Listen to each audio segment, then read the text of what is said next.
Matius pasal 28. Kebangkitan Yesus. Setelah hari Sabat lewat, menjelang menyingsingnya fajar pada hari pertama minggu itu, pergilah Maria Magdalena dan Maria yang lain menengok kubur itu.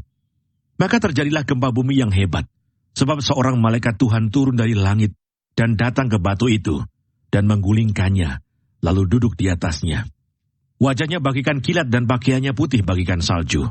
Dan penjaga-penjaga itu gentar ketakutan, dan menjadi seperti orang-orang mati. Akan tetapi malaikat itu berkata kepada perempuan-perempuan itu, "Janganlah kamu takut, sebab aku tahu kamu mencari Yesus yang disalibkan itu. Ia tidak ada di sini, sebab ia telah bangkit, sama seperti yang telah dikatakannya.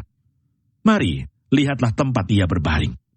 Dan segeralah pergi dan katakanlah kepada murid-muridnya bahwa ia telah bangkit dari antara orang mati. Ia mendahului kamu ke Galilea. Di sana kamu akan melihat dia. Sesungguhnya aku telah mengatakannya kepadamu." Mereka segera pergi dari kubur itu dengan takut dan dengan sukacita yang besar, dan berlari cepat-cepat untuk memberitahukannya kepada murid-murid Yesus.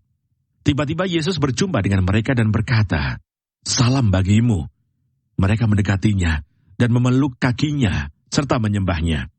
Maka kata Yesus kepada mereka, "Jangan takut, pergi dan katakanlah kepada saudara-saudaraku, supaya mereka pergi ke Galilea, dan di sanalah mereka akan melihat aku."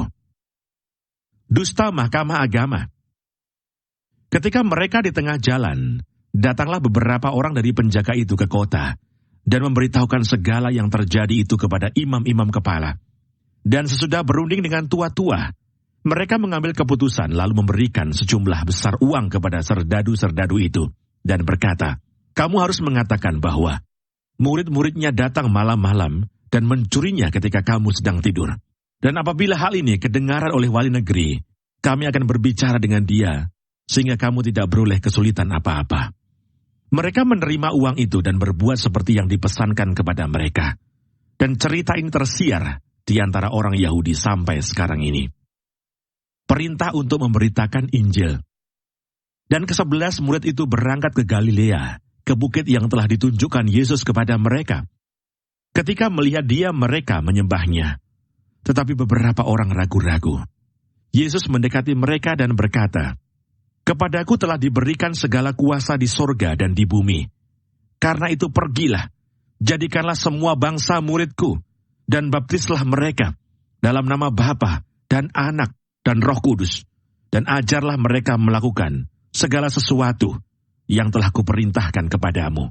Dan ketahuilah, aku menyertai kamu senantiasa sampai kepada akhir zaman."